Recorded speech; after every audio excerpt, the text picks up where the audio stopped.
네, 반갑습니다. 할렐루야. 네, 주님 이름으로 환영합니다. 날씨가 쌀쌀해졌습니다. 10도, 11도 시작하고 있는데요. 영육간에들 강건하시기를 축복합니다. 한 주간 지켜주시는 하나님의 은혜, 그 은혜에 대해서 다 함께 찬양 드리겠습니다.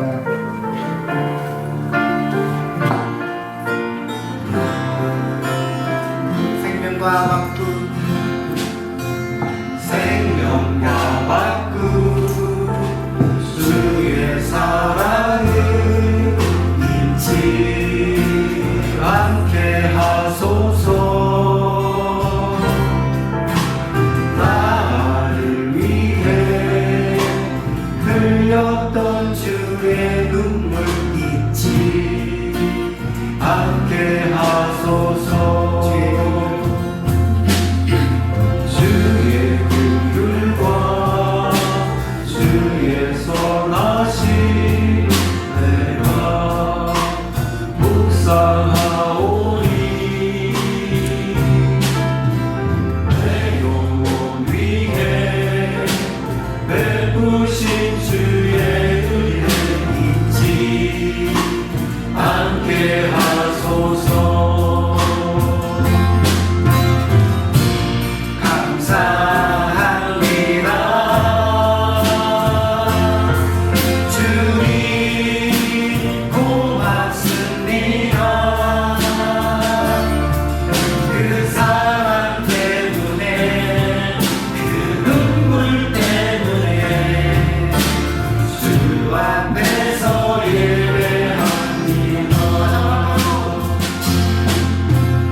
이것이 하나님의 은혜임을 고백합니다.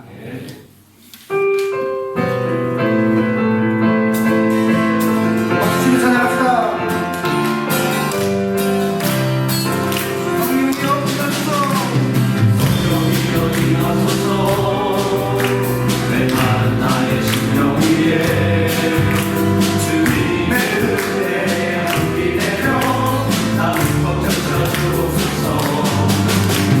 주의 번제 주의 능력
통치하시며 우리 주의 백성들이 모일 때에 우리의 간구를 들으시고 우리의 찬송을 받으시며 여러 사람이 아닐지라도 주님 앞에 모여서 교회로 모여 주님 앞에 예배할 때 그 시간 임하여서 그 나라를 온 땅에 퍼뜨리도록 우리에게 힘주시는 성령으로 강하시기를 우리 주님께서 이 시간 우리와 함께 하시는 줄 믿고 한 목소리로 주님 우리의 예배를 나의 예배를 받아주시옵소서. 몸만 이 시간 나와 있는 것이 아니라 온 마음과 영이 주님께 집중되는 예배가 되게 하여 주시옵소서. 한 목소리로 기도드리신 이후에 아벌수 장로님 우리 대표에서 기도해 주시겠습니다.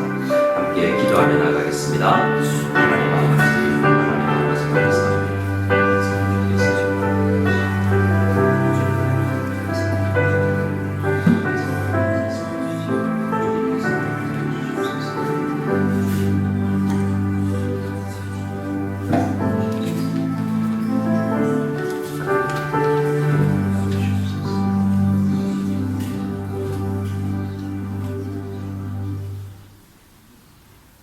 크신 하나님의 은혜에 감사를 드립니다. 지금까지 이곳에서 예배할 수 있도록 인도하심을 감사드립니다. 앞으로도 주님의 형제 자매들이 함께 모여 예배하며 주님께 영광 돌릴 수 있도록 하여 주실 것에 감사를 드립니다. 모든 일에 주님의 은혜를 생각하며 하나님께 감사하는 생활을 되게 인도하여 주시옵소서. 우리의 삶 속에서 감사함을 찾기보다는 불평과 불만이 우리의 생활을 차지하고 있는 이 현실 속에서 나약한 저희들의 믿음을 긍휼히 주시며 우리의 지은 죄를 용서해 주시옵소서. 우리의 약함을 주님께서 아시오니 우리를 찬양과 감사의 길로 인도해 주시며 모든 불의한 것으로부터 우리를 지켜 주시옵소서. 주님의 섭리 속에 무성연합교회를 인도하심을 믿습니다. 주님이 세우시고 이끄시는 주님의 교회가 여러 가지 결정과 해결해야 할 일들을 앞두고 있습니다. 주님께서 주신 지혜로 앞서서 예비하실 일들을 믿음의 확신을 가지고 나아가게 하여 주시옵소서. 어려운 상황 속에서도 더욱더 힘을 내어 주님을 찾고 기도하며 주님의 뜻을 알아가는 무성연합교회가 되게 하여 주시옵소서. 새로운 예배 장소를 준비하고 있습니다. 이 장소가 가장 적합한 예배 장소가 될 수 있도록 은혜 주시옵소서. 또한 국제교회당으로 옮긴 일 가운데 은혜를 주시어 관련된 교회와 기관들이 잘 협력될 수 있도록 주님 도와해 주시옵소서. 세우신 김 선생님께 말씀의 은혜를 풍성히 내려주시옵소서. 그 은혜가 우리들에게 흘러넘쳐 우리를 구원하신 여호와 하나님께 영광을 돌리게 하여 주시옵소서. 유초동부 중고동부 사역을 하시는 장 선생님과 오 선생님께도 우리 아이들이 키가 자라듯 믿음에 성장할 수 있도록 말씀을 잘 전할 수 있는 은혜를 주시옵소서. 주님, 육신의 연약함으로 힘들어하는 성도님들에게 치료의 은혜를 주시기 원합니다. 우리는 각각의 사정을 알 수 없으나 우리를 지으신 주님께서는 아시오니 위로와 은혜를 주시고 약함이 강하게 수 있는 환경과 믿음을 주시옵소서. 오늘 나에게 주실 말씀을 감사함으로 기대를 합니다. 말씀이 생명임을 경험하며 생명의 말씀을 끝까지 지키며 살게 해 주시옵소서. 예수님의 이름으로 기도드립니다.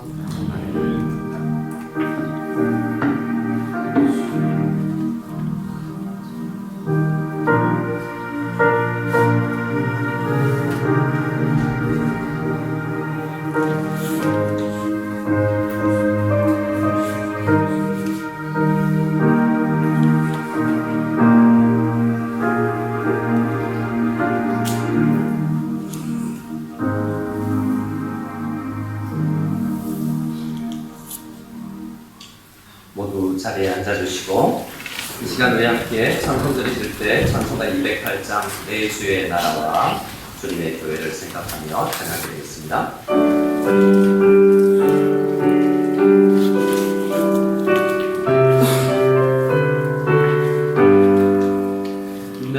주의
하나님 아버지 감사를 드립니다.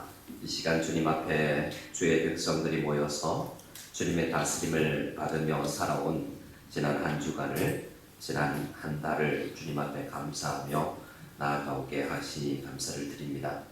늘 어려운 환경이지만 그 환경 속에서도 하나님의 다스리심과 하나님의 말씀에서 힘을 얻어 그것을 극복하게 하시고 온전히 주의 약속을 이루실 주님의 능력을 바라보며 소망하는 자들에게 축복하여 주실 줄을 믿습니다.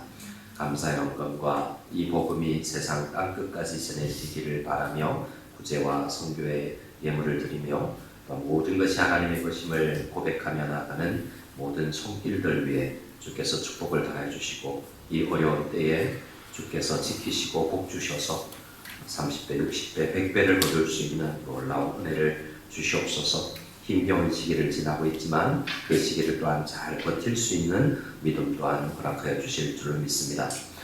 하나님 역대기를 묵상하고 있사오니 솔로몬에게 주신 지혜와 다윗에게 주신 믿음과 그들에게 주신 강건함이 우리에게도 넘치게 하여 주시옵소서. 이 시간 함께하여 주시고 축복 주실 줄 믿사옵고 우리 구주 예수 그리스도의 이름으로 기도드리옵나이다. 아멘. 우리 앞뒤상으로 한번 인사했으면 좋겠습니다. 이렇게 인사하겠습니다. 예수님의 이름으로 축복합니다. 축복합니다. 네, 이렇게 모여서 예배드릴 수 있음에 감사를 드립니다.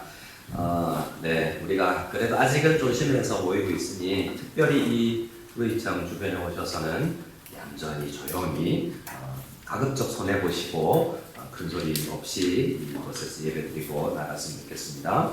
오늘부터 2020년 대림절기, 우리 성탄절을 맞이하는 4주간의 대림절기가 있습니다. 교회들마다, 교파들마다 대림절이 있는 교회도 있고 없는 교회도 있는데요. 이 4주간에 특별히 어두운 세상에 휩쓸어오신 예수님을 묵상하시며 크리스마스, 이 성탄절을 맞이하는 우리가 될 수 있기를 바랍니다. 그리고 우리 성탄절에 모여서 또한 예배 드릴 수 있는 그런 환경이 우리에게 주어질 수 있도록 계속 기도해 주시기 바랍니다. 우리 박장로님께서 기도도 해주셨지만 이제 1년 넘게 길게 보면 작년 한 3월, 5월부터 시작된 이 지리한 협상과 많은 과정이 이제 막바지에 온 것 같아요. 그래서 처음에는 장소 협상이 한 30만 원, 중국 돈 30만 원 정도로 시작했다가 이제 구두로 한 10만 위안 정도로 장소 협상이 된 것 같습니다. 마무리 이제 사인만 거의 남았고 이제 외국인들이 참자교에 들어가서 예배 드릴 수 있는 그런 시기만 남았는데요. 혹 다른 지역에서 삼자교에 들어가면 사탄의 지배를 받는 것이다 이런 것 전혀 없고요. 그런데 미혹되지 마시고 우리가 살아계신 하나님 앞에서 어디든 어디서든 예배 드리는 것이 중요하다라는 것을 여러분 꼭 기억해 주시고 마지막까지 잘 협상될 수 있도록 해주시고 문화센터가 무석 한국인 문화센터 타 아니고 터 그래서 문화센터가 조금 준비되고 있습니다. 그 과정 가운데도 안전사고 없이 잘 건축이 되어서 우리 다음 세대를 위해서 귀하게 쓰임받을 수 있도록 여러분 기도해 주시기 바랍니다. 오늘은 제4기 올해 4번째로 새가족관을 운영하고 있는데요. 수료식이 있습니다. 이러한 시기에도 우리 새가족들을 보내주신 우리 하나님께 감사를 드리고 이렇게 자주 모일 수 없는 시기에 오신 분들이 교회 정착을 잘 하실 수 있도록 축복해 주시고 도와주시기 바랍니다. 오늘은 초등부 1, 2학년 그리고 고등부 2, 3학년이 11시에 모임을 가지도록 하겠습니다. 우리 잠시 소개해 올 분 계십니다. 출장 오신 우리 유병훈 형제님 어디 계십니까? 네, 자리에서 잠시만 일어나 주시면 네, 반갑습니다. 우리 한영희 박수로 우시에서의 경험은 있으신 것 같습니다. 시안에서 이쪽으로 출장 오셨다고 하는데요. 예배 후에 친교가 있기를 원합니다.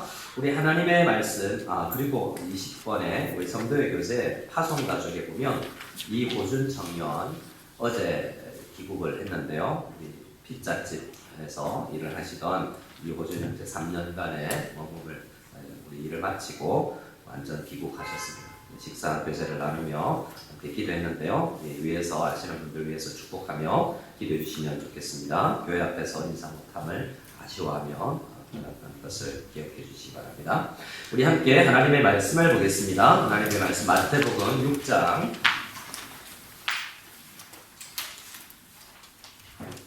마태복음 6장 9절부터 13절 우리 주기도문 말씀을 함께 천천히 읽도록 하겠습니다. 9절로 13절입니다. 주보 안에 있으니까 여러분 주보를 잘 참고해 주시고 PPT도 참고해 주시기 바랍니다. 같이 읽겠습니다. 그러므로 너희는 이렇게 기도하라. 하늘에 계신 우리 아버지여, 이름이 거룩히 여김을 받으시오며 나라가 임하시오며 뜻이 하늘에서 이루어진 것 같이 땅에서도 이루어지이다.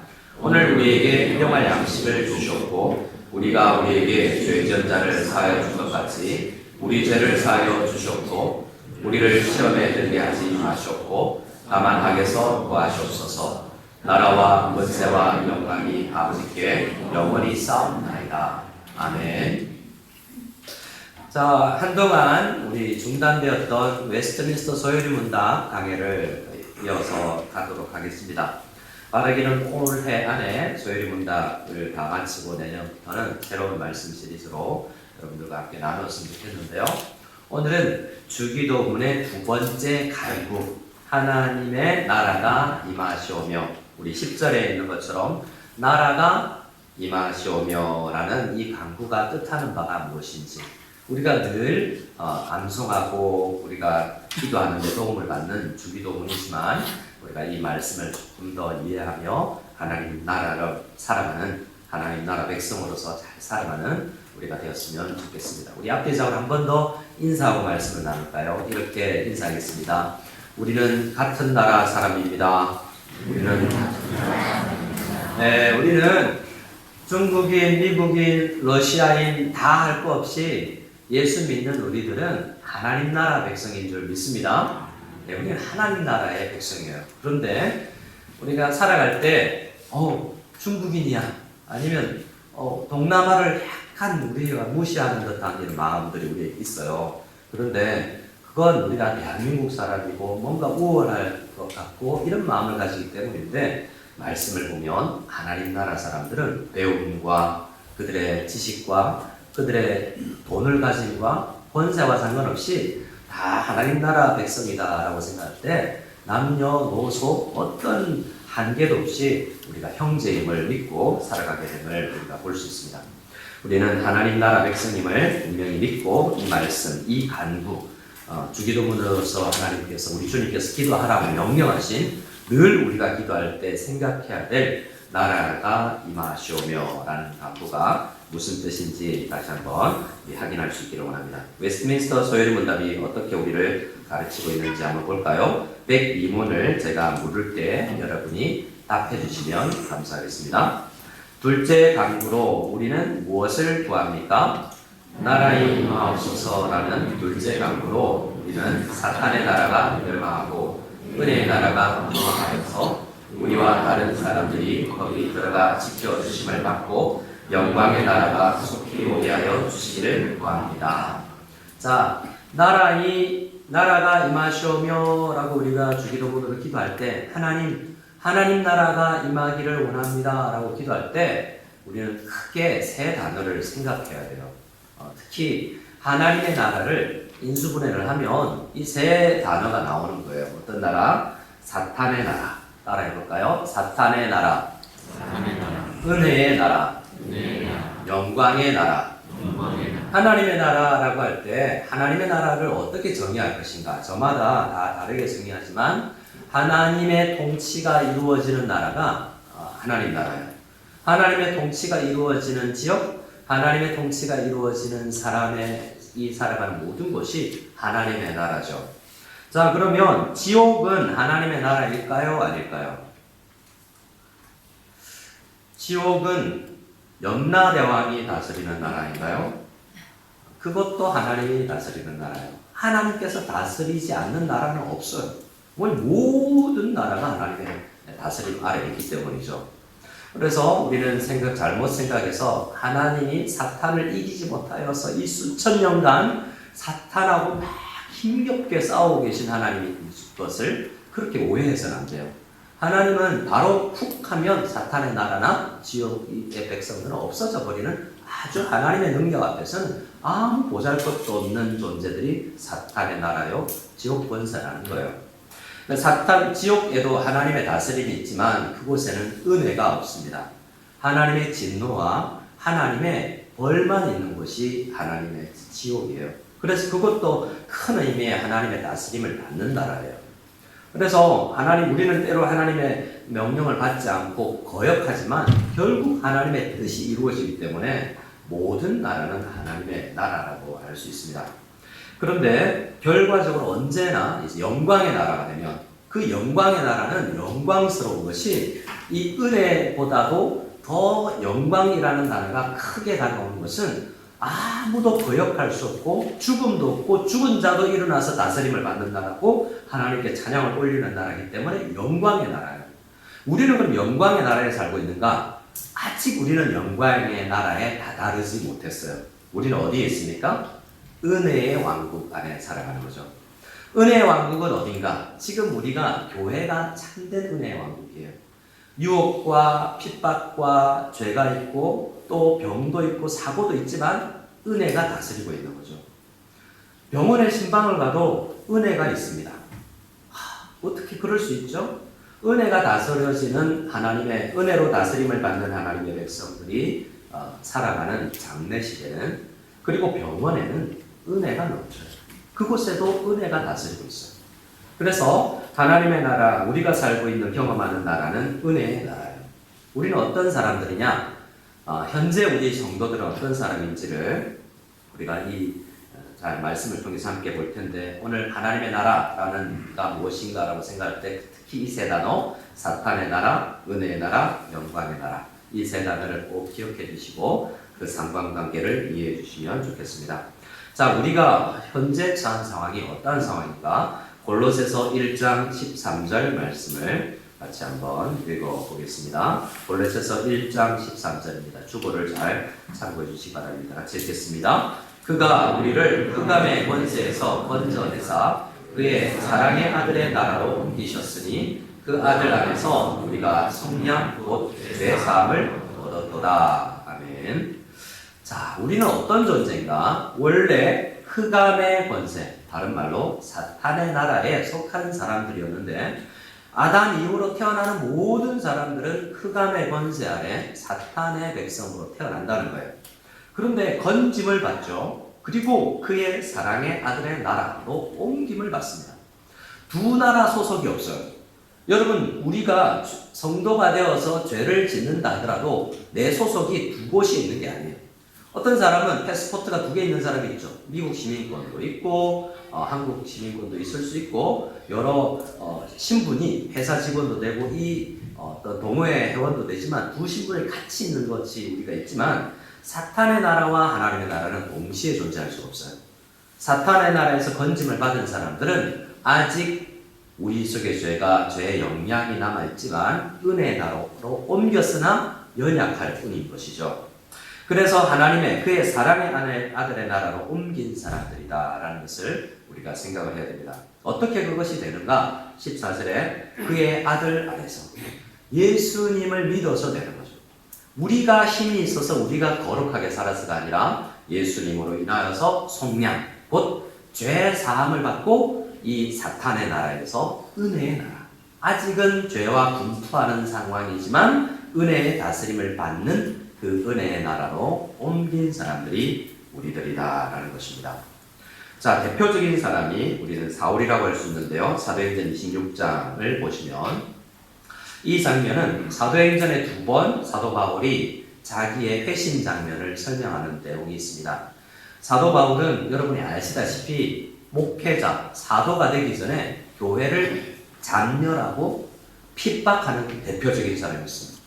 그가 은혜의 왕국의 사람이다라는 소속을 아무도 인정하지 싫어할 만큼 그 사람은 그리고 우리로 따지면 정말 만나기 싫은 흉악범 같은 사람이었어요. 교회가 제일 싫어하는 핍박자였죠. 그런데 그는 핍박하러 하나님의 자녀들을 하나님의 은혜의 왕국에 핍박을 가하러 가는 중에 하나님을 만납니다. 잘난 것 하나도 없는데 좋은 일 한 것 하나도 없는데 하나님께서 일방적으로 그를 만나주세요. 그것이 복음이죠. 우리가 뭘 해서 이루어진 게 아니라 우리에게 하나님께서 이루어놓고 선물로 주시는 것, 그것이 복음입니다. 그렇게 복음을 받아들이는데요, 사울이었던 이 바울이 묻습니다. 주님, 누구십니까? 이 빛나는 광채와 음성 앞에서 질문하죠.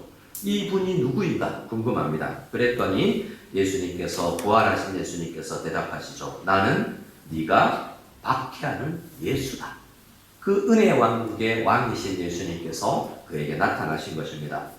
그리고 그에게 지금 흑암의 권세 안에, 물론 유대인이지만 예수 그리스도를 믿지 않아 하나님의 나라로 옮겨지지 않은 그에게 나타나셔서 그에게 복음을 주어서 그를 그 나라로 옮기시면서 사명을 주시는 말씀이 너로 종과 증인을 삼을 것이다 라고 했어요. 무엇과 무엇으로요? 종과 증인. 너는 앞으로 내 종이 될 것이고 내 증인이 될 것이다 라고 말씀해 주시는 거죠. 아직은 종이 아니고 아직은 증인은 아닙니다. 그의 나라로 옮겨지지만 이 순간 그는 하나님의 나라로, 은혜의 나라로 옮겨지지만 아직 종으로서 그리고 증인으로서의 준비는 되지 않았어요. 여러 해를 지나면서 훈련되고 말씀 교육을 받으며 기도하며 증인이 될 거예요. 예수님, 부활하신 예수님께서는 앞으로 그가 어떻게 살아갈 것을 아시면서 그를 건져주시죠.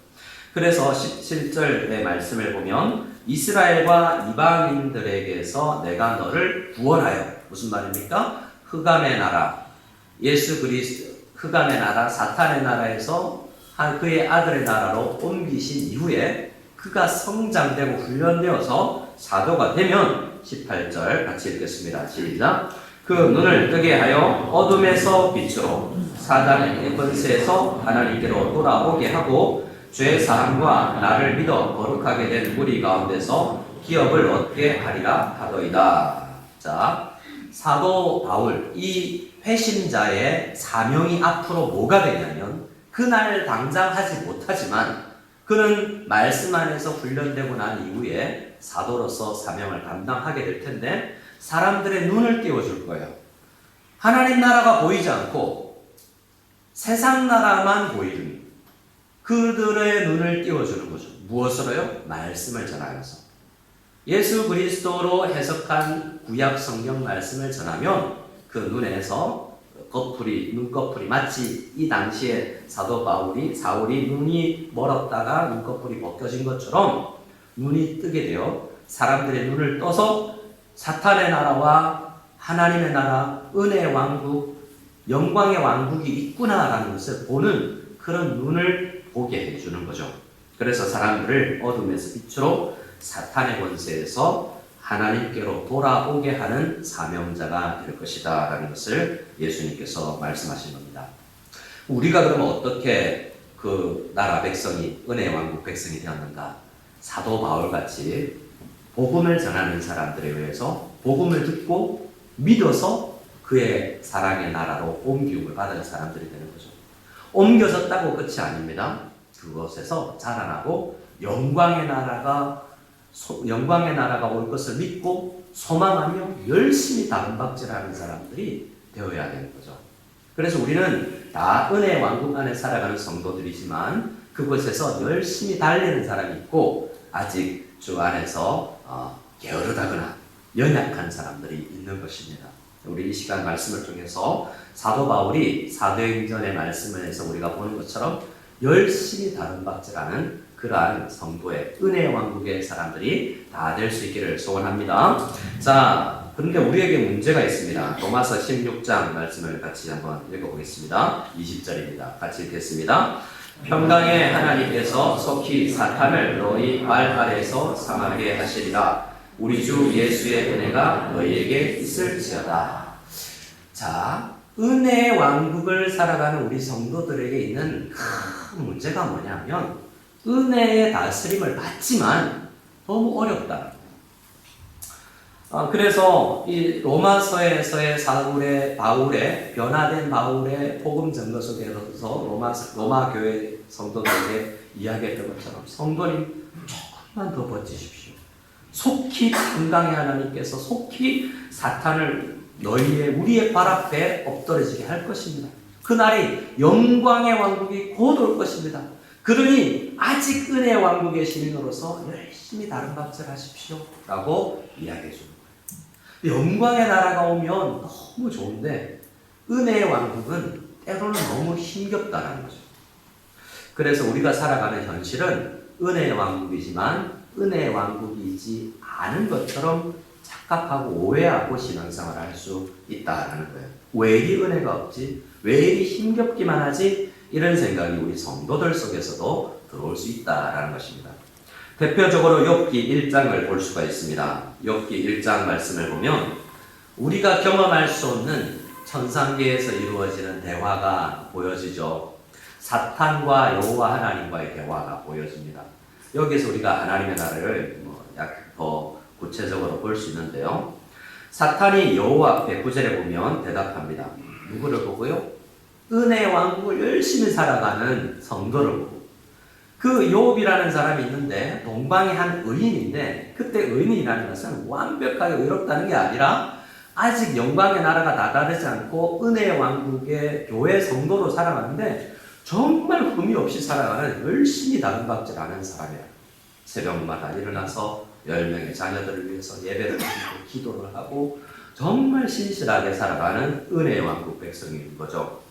그것을 시기 질투하는 사탄의 왕국의 지배자 사탄이 하나님 앞에 와서 제가 그냥 열심히 하겠어요? 하나님께서 복 주시니까 열심히 하죠 라고 하나님 앞에 여호와 하나님 앞에 와서 이야기를 합니다. 그래서 아마 사탄의 왕국의 지배자인 내가 장담하건대, 참고로 제가 아닙니다. 사탄입니다. 사탄이 내 손에 장을 지지는데 그 욥이라는 그 친구 지금 누리는 거 다 빼앗아가면 교통사고 나고 사업 안 되고 막 애들 시험 점수 안 나오고 대학 진학이 힘들고 결혼도 안 되고 원하는 거 참 안 되는 인생을 펼쳐지면 그거 그렇게 은혜 왕국 시민으로서 못 살아갈걸요? 이렇게 사탄이 장담을 하는 거예요. 근데 하나님의 믿음이 어디 있습니까?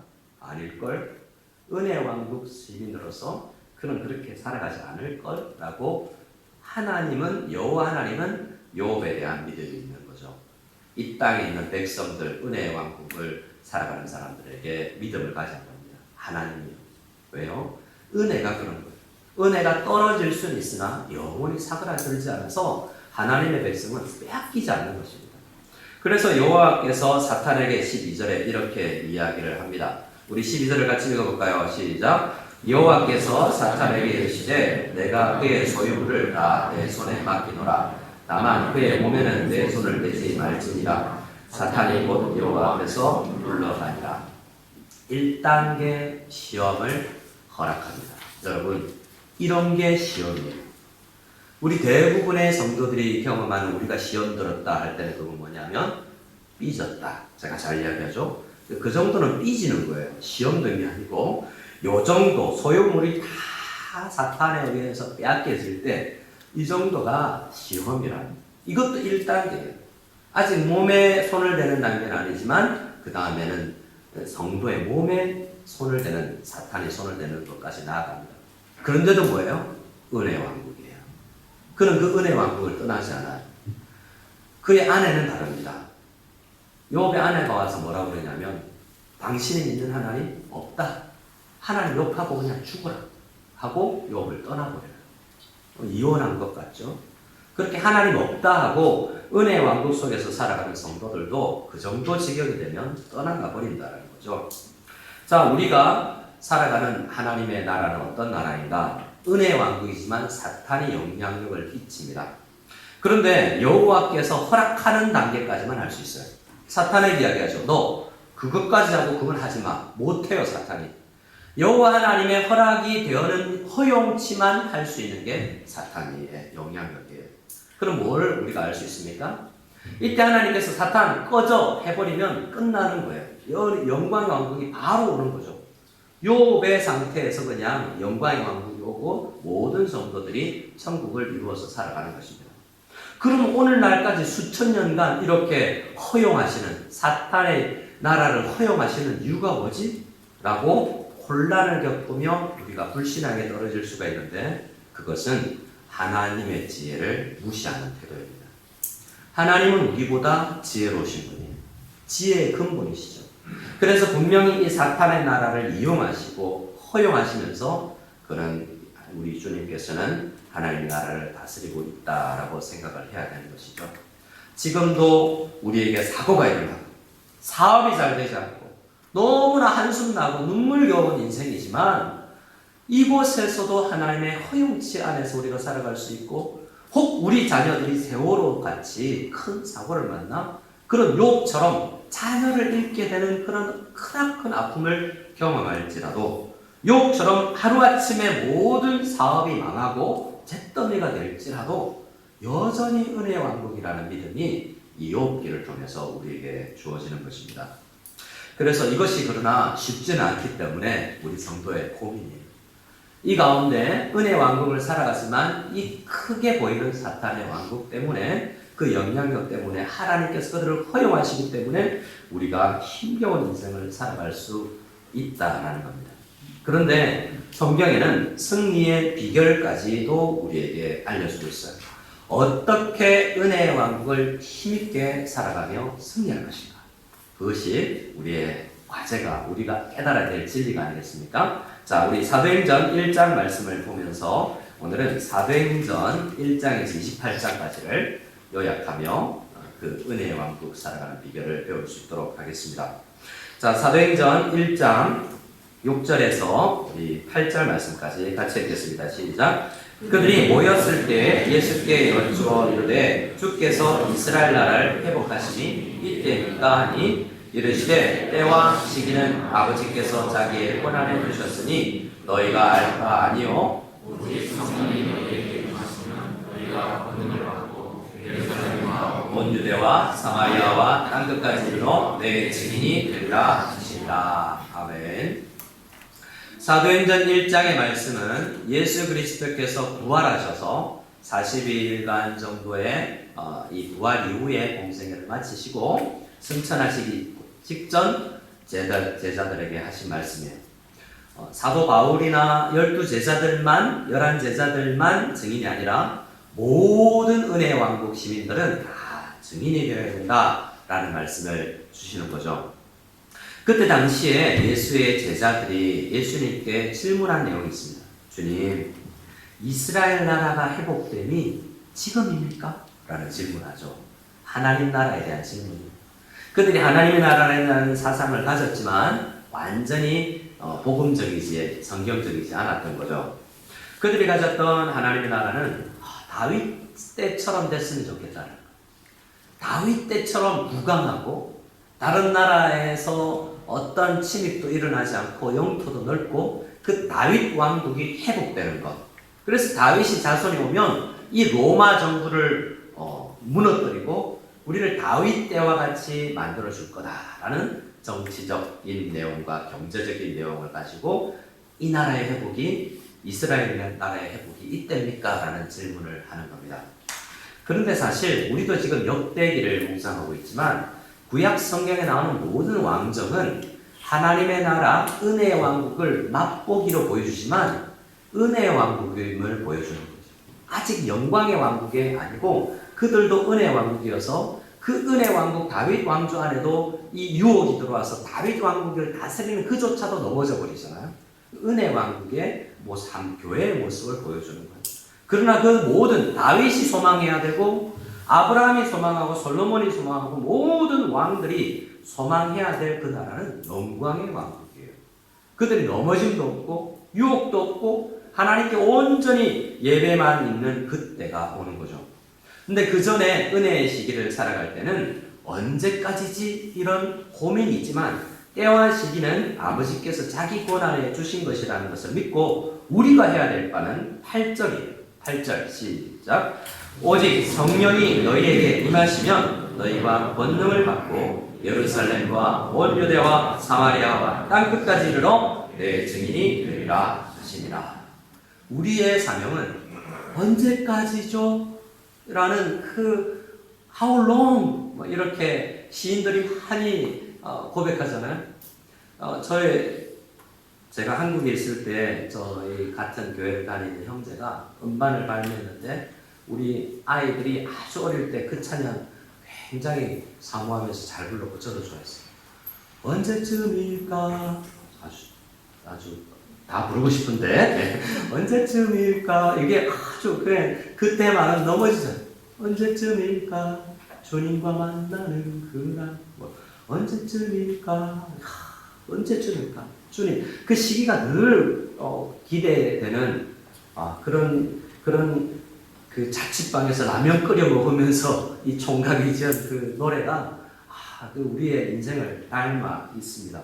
그런데 언제쯤일까 하고 그때를 바라는 것도 있지만 우리의 사명은 오늘 성령의 임하심을 경험하고 성령의 다스림을 받고 영광의 나라가 올 것을 알고 정말 어려운 시기가 올지라도 그것을 극복하고 예루살렘과 내 직장과 내 자녀를 넘어서서 유대와 사마리아와 땅끝까지 이르러서 증인의 사명을 감당하고 싶다라는 열망, 이 열망을 가지는 것이 우리에게 다 필요하다는 거예요. 그래서 사도행전은 누가는 이 사도행전 1장부터 28장을 어떻게 구조를 하냐면 예루살렘 이야기, 온 유대 이야기, 사마리아까지 하나님 나라가 전해지는 이야기, 땅끝까지 하나님의 나라가 전파되는 그 이야기로 이 사도행전을 구조하고 있어요. 그래서 이 사도행전의 구조를 보면 중간중간 마치 후렴구처럼 잘 하나님의 나라가 확장되고 있다는 것을 우리에게 알려주는 그러한 테마들이 나옵니다. 6장이 대표적인데요. 자, 6장 말씀을 같이 보겠습니다. 5절만 같이 읽습니다. 시작. 온 무리가 이 말을 기뻐하여 믿음과 성령이 충만한 사람 스데반과 또 빌립과 프로고로와 니가노로와 디몬과 바메나와 유대교에 입교했던 안디옥 사람 니골라를 택하여 7 집사님을 안수하는 안수 집사식이 임직식이 있는 날이죠.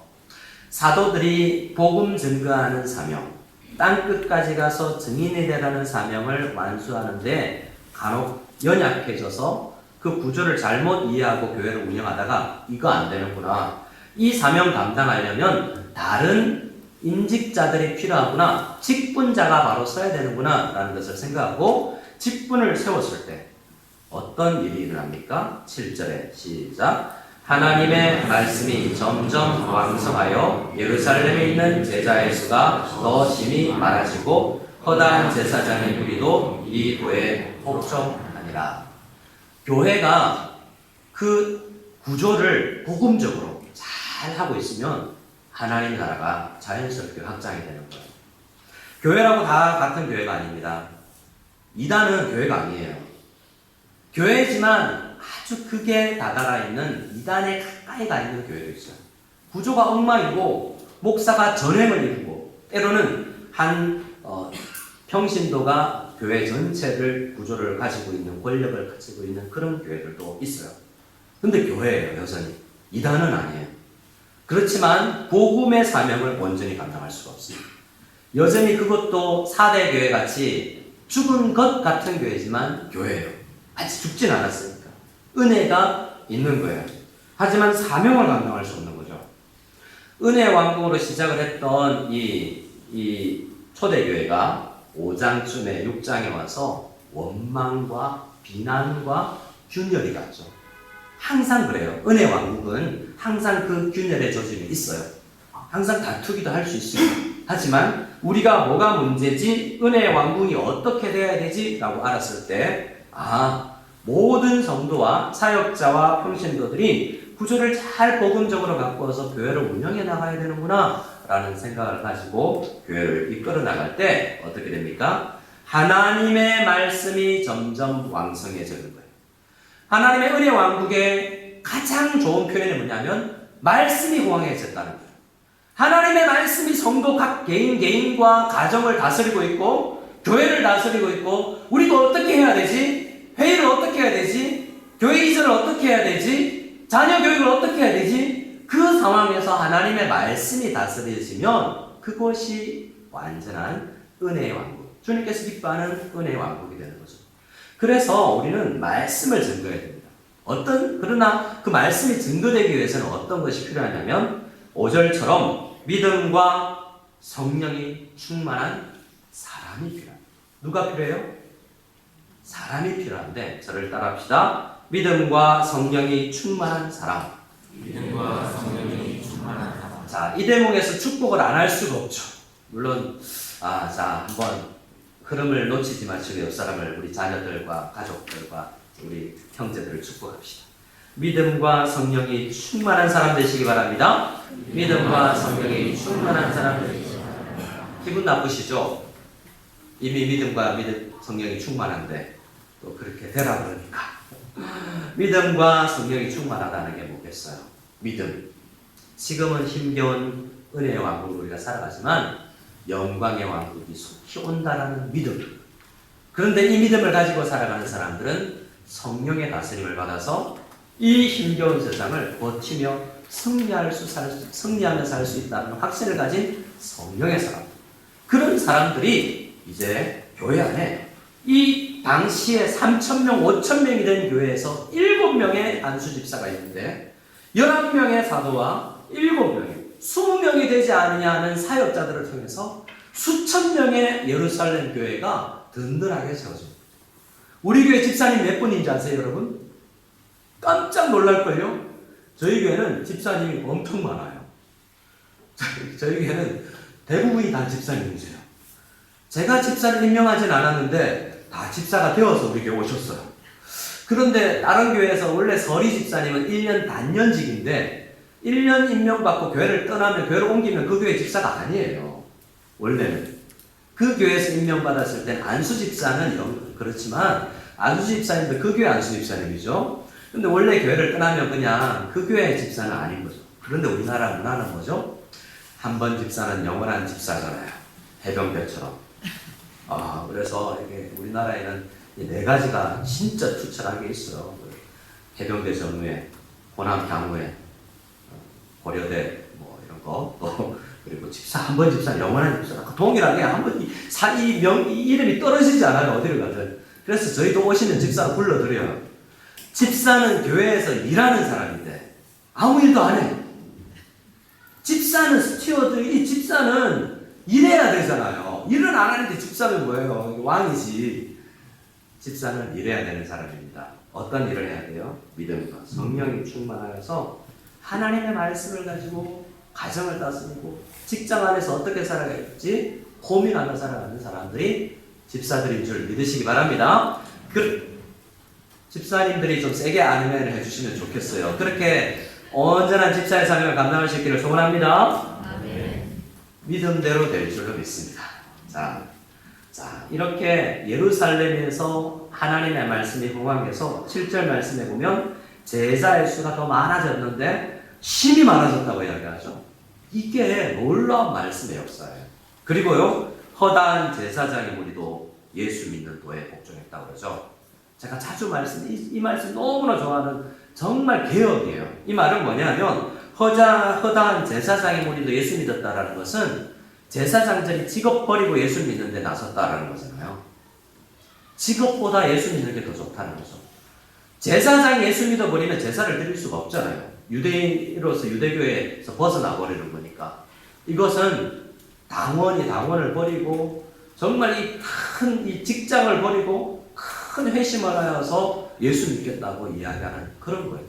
자, 이렇게 7 집사님이 말씀 앞에 끼어 있으니 말씀이 점점 왕성해집니다. 이것이 사도행전에 있는 후렴구예요. 이야기하다가 말씀이 왕성해지고 있다. 자, 뭐예요? 그 사도행전을 잘못 읽어 나가면 마치 헤롯 왕이 정말 다스리는 것 같고 로마 왕국이 엄청나게 센 것 같이 여겨지지만 아니다 잘못 생각하지 마. 말씀이 흥황하고 있다. 이 상황을 잘못 보면 여전히 제자들은 핍박당하고 있고 교회는 잔멸당하고 있거든요. 그런데 하나님의 관점에서는 뭘 봐야 돼요? 하나님의 말씀이 흥황하고 있다라고 하나님의 나라 은혜 왕국의 관점에서 봐야 된다는 거예요. 예를 들어서 12절을 볼까요? 12장 1절 시작. 그때 헤롯 왕이 손을 들어 교회 중에서 몇 사람을 해하여 요한의 형제 야고보를 칼로 죽이죠.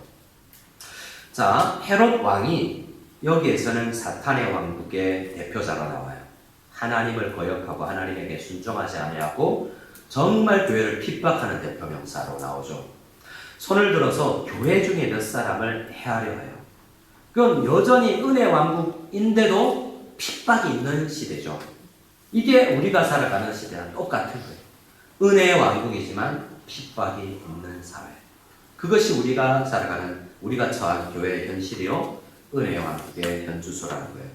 그러나 이 12장 말씀에도 결국 후렴구처럼 동일한 말씀이 나타납니다. 23절, 24절 시작. 헤롯이 영광을 하나님께로 돌리지 아니하므로 주의 사자가 곧 친히 벌레에게 먹혀 죽으니라. 하나님의 말씀은 흥왕하여, 네. 자, 하나님의 왕국은 말씀은 흥왕하여 더해갑니다. 헤롯은요, 이스라엘 백성들이 처음에는 제자들 중에 칼 차고 다니는 제자들이 있었어요. 열심당들. 그러니까 하나님의 나라가 폭력이나 데모나 이런 정치적인 형태로도 올 수 있다라고 생각했던 사람들이 칼 차고 다니는 사람들이었고, 베드로도 칼 차고 다녔어요. 그런데 베드로는 때리면 맞고, 감옥에 가고, 죽이면 죽고, 하나님께서 문 열어주면 나오고, 이런 은혜 왕국 백성으로 맞으면 맞는 이야기 얼마나 많이 나오는지 몰라요. 세상에 맞고 다니는 이야기. 그런데 하나님께서 헤롯을 직접 운영하십니다. 그리고 하나님 나라는 그 핍박과 어려움 속에서도 하나님의 말씀은 흥왕하여 가죠. 많은 정부들이 잘 모르는 게 있는데요. 기독교는 핍박하면 핍박할수록 더 세어지고 더 흥왕한다는 것을 잘 몰라요. 그래서 우리가 소망을 가지는 거죠. 어려우면 어려울수록 더 하나가 되고 더 똘똘 뭉치고 더 말씀 붙잡을 수밖에 없고, 왜 그렇게 되냐면 현실이 평안할 때는 말씀의 상황이 아닌데 성경이 대부분에 기록된 시대를 보세요. 핍박의 시기에 성경이 기록됐어요. 힘겨운 시기에 성경이 기록됐습니다. 사도 바울은 가는 곳마다 매맞으면서 성경을 썼어요. 그래서 핍박의 시기가 올 때마다 우리는 그 말씀의 현장에 들어가는 거죠. 말씀을 읽으면 내 이야기 같이 느껴지는 거예요. 여러분, 대중가요 가사도 그렇잖아요. 마치 내 이야기 같을 때 그 가사가 꽂히는 거 아니에요? 이건 내 이야기야 라는 생각이 들 때 하나님의 말씀도 그렇습니다. 핍박의 시기가 오지만 은혜의 왕국이 더 분명해지는 시기가 있다는 것을 우리는 믿고 살아갈 수 있기를 원합니다. 바라기는 우리 무성연합교회 하나님의 말씀이 흥왕하여서 더해져가는 놀라운 축복이 임할 수 있기를 소원합니다. 자, 사도행전 19장도 마찬가지인데요. 더 유럽의 말씀이 전파된 이후에 에베소 지역에 다시 말씀이 전해지는 이야기가 19장에 있습니다. 에베소에 사는 유대인과 헬라인들이 다 이 일을 알고 두려워하여 주 예수의 이름을 높이고 믿는 사람들이 많이 와서 자복하여 행한 일을 알리며, 다 19절 같이 읽겠습니다. 시작. 또 마술을 행하던 많은 사람이 그 책을 모아 가지고 와서 모든 사람 앞에서 울사르니 그 책값을 계산한 즉 은 5만이 되더라. 자, 에베소에는 아데미 신전이 있고요. 이 흑암의 땅이었어요. 에베소는 어떤 곳이냐면 아주 부자 동네고 교통의 요충지여서 어떤 곳과 닮아 있냐면 무석 같은 곳이죠. 발달한 곳이, 문화의 곳이. 여러분, 이 무석을 하나님께서 그렇게 쓰실 거예요. 핵심 기지로 믿습니다. 예, 마치 안디옥, 에베소 이런 지역을 복음 전파의 선교의 정말 전초 기지로 삼았던 것처럼 저는 우리 무석을 하나님께서 그렇게 써주실 줄을 믿습니다. 저만 믿고 있군요. 네, 그런데 그럴 것 같아요. 여러 지역에 지금 중국 안에 여러 교회들 이야기를 들어보면 우리 교회가 참 은혜 가운데 있다는 것을 아실 수 있겠 바라요. 정말 재정적으로 힘들고 어렵고요. 교회 문을 닫아야 될지 말아야 될지 고민하는 교회들이 많이 있습니다. 목회자들이 안 계시고 계시지만 비자 문제가 해결 안 되고 여러 형편 가운데 어려운 교회들이 있지만 우리는 하나님의 말씀에 그래도 붙잡혀 있는 교회라는 생각을 가지고 더 나아갈 수 있게 됩니다. 그런데 하나님 나라가 다스려지지 않는 그 흑암의 나라 에베소, 마술을 행하는 사람들이 많던 그 나라, 그 나라가 복음을 받아들이고 그들이 회개하고 나왔는데 어떻게 됐어요? 마술책을 가지고 와서 불타르는데 그 책값을 계산한 즉 은 5만이나 되더라. 이런 이야기는 뭐냐면 정말 흑암의 세계에서 사로잡혀 있는 많은 물건들이 있잖아요. 우리 중고등부 아이들 있습니까? 우리 부모들이 생각하는 사탄의 도구, 핸드폰. 저 핸드폰 지금 말씀 안 보고 말씀 보는 시간 빼앗아고 일어나면 그냥 이불 안에서부터 잠들 새벽같이 막 하는 그거 마치 사탄의 도구같이 보이죠. 그렇다고 사탄아 물러가라고 그러고 막 깨트리고 이러면 안 돼요. 그러나 은혜의 왕국이 되면 그 자연스럽게 주님 앞에 가져와서 조금 내려놓게 될 수 있을 줄로 믿어요. 저 개인적으로도 처음에 막 모으던 LP판 그렇게 좋아하던 제가 신촌 블루스 LP판 그 희귀한 것들 그런 것들 내가 찬양 하나를 듣고 다 버려버렸잖아요. 나 세상 노래 버렸네 나 세상 자랑 버렸네 그 찬양 막 듣는데 내가 세상 노래를 듣고 있다는 생각이 막 그 고등학교 때였어요. 그래서 LP판 이렇게 모아놓았던 거 불법으로 복사해서 자판에서 대중가요 사놨던 거 팝송 그거 값어치 있는 것들이었어요. 용돈으로 산 거 그거 다 불태우고 친구 주면 안 될까봐 버려버리고 쓰레기통에 조금 아까워했지만 다시 사지는 않았어요. 그렇다고 우리가 여러분 트로트를 버려야 될 건 아닙니다. 그 세상 노래를 다 버려야 될 것은 아니지만 그 속에서도 은혜가 있거든요. 일반 은총이 있거든요. 하지만 관리가 돼야 됩니다. 하나님의 나라에서 우리가 다스림을 받으려면 버려야 될 것들이 있어요. 말씀이 힘이 있으면 버려지게 되고 관리하게 되고 집중하게 될 줄로 믿습니다. 어떻게 됩니까? 20절입니다. 시작. 이와 같이 주의 말씀이 힘이 있어 흥왕하여 세력을 얻으리라.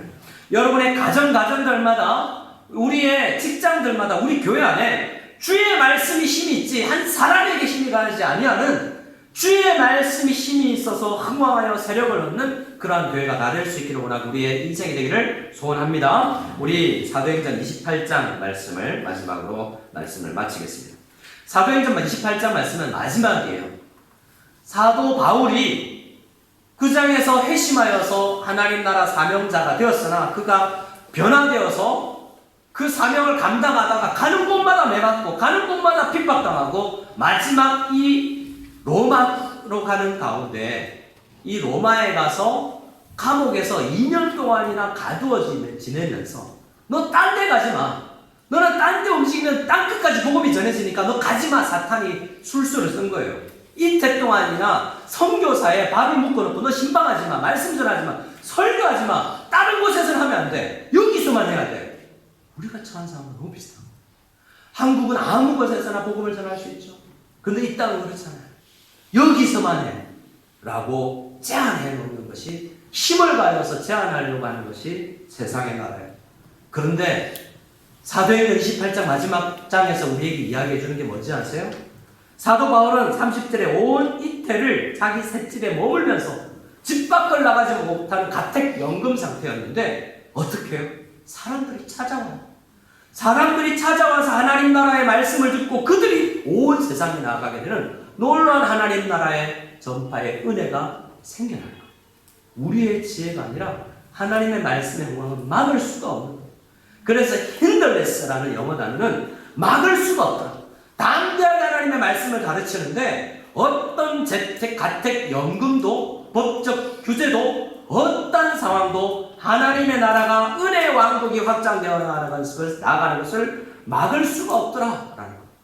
그들은 또한 기도했던 것처럼 2장 3장에서 바울이 베드로 사도가 함께 기도했던 것처럼 하나님 이러한 핍박 속에서도 우리가 담대하게 하나님의 말씀을 전하게 하여 주시옵소서라는 그 기도를 했더니 바울도 많은 사도들도 7 집사들도 가는 곳마다 하나님의 나라를 전파하며 주 예수 그리스도에 관한 것을 담대하게 거침없이 전하게 되는 역사가 있을 때 은혜의 왕국이 전파되어 가는 것을 보게 되는 것입니다. 오늘 23절에는 아침부터 저녁까지 하나님의 나라를 강론하고 30절 말씀에는 셋집이라는 그러한 표현들이 어떤 지역에서나 어떤 시간에서나 하나님의 나라는 강론될 수 있다. 전파될 수 있다라는 말씀을 사도행전이 마지막으로 우리에게 알려주고 있는 것입니다. 은혜의 왕국을 살아가는 우리들은 이 말씀을 듣고 어떻게 살아가고 있는지 생각해 봅시다.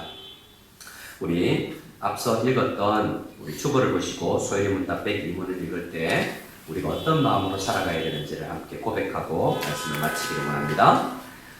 소요리 문답 102문입니다. 같이 읽겠습니다. 제가 질문할 때 답해 주시기 바랍니다. 둘째 강구로 우리는 무엇을 구합니까?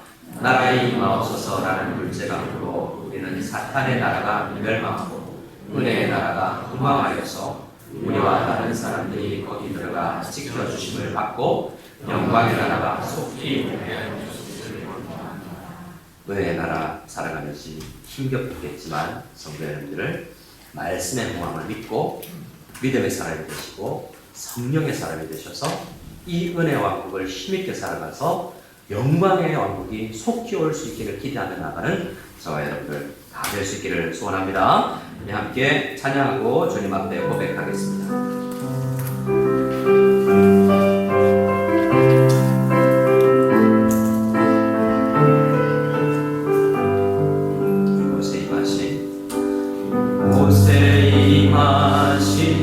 하나님 나라 가난한 마음으로 바라보리라. 먼저 그 나라 구하며 나의 삶 드리리. 처음부터 이곳에 임하신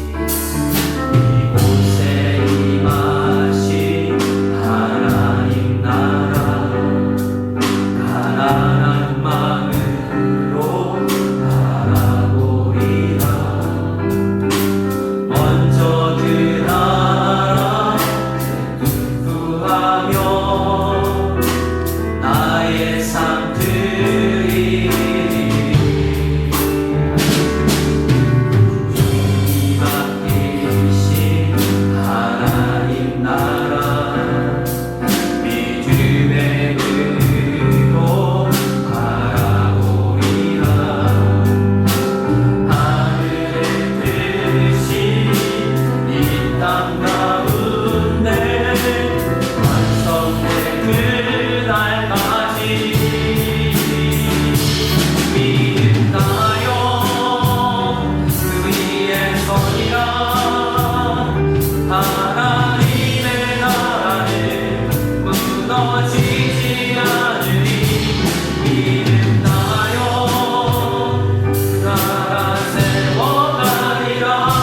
주님 곧 오실 때가 믿음나요 믿음나요 그 위에 서리라.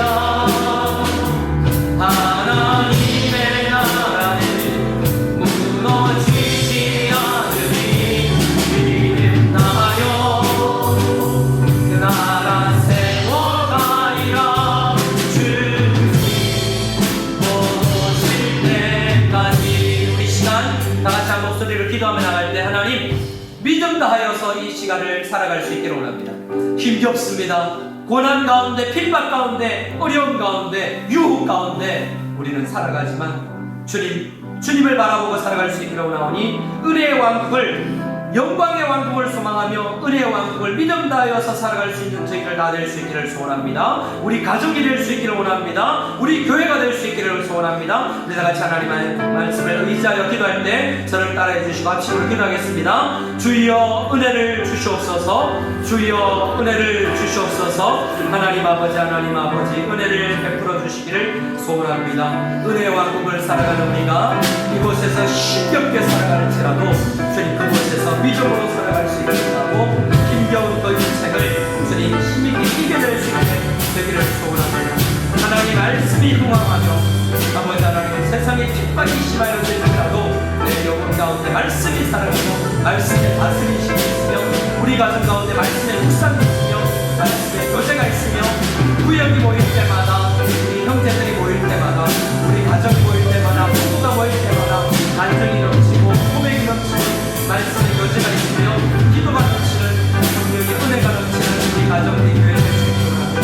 우리 구성 성령교회는 모일 때마다 말씀 전하고 말씀 나누고 간증하는 말씀이 다스리는 그런 사역을 할 수 있기를 원하오니 전도회 가운데 구역 가운데 우리 유치부 전국 우리 중건구 가운데 모든 구역 가운데 우리 부사장들과 기획위원 가운데 주님 함께하여 주시옵소서.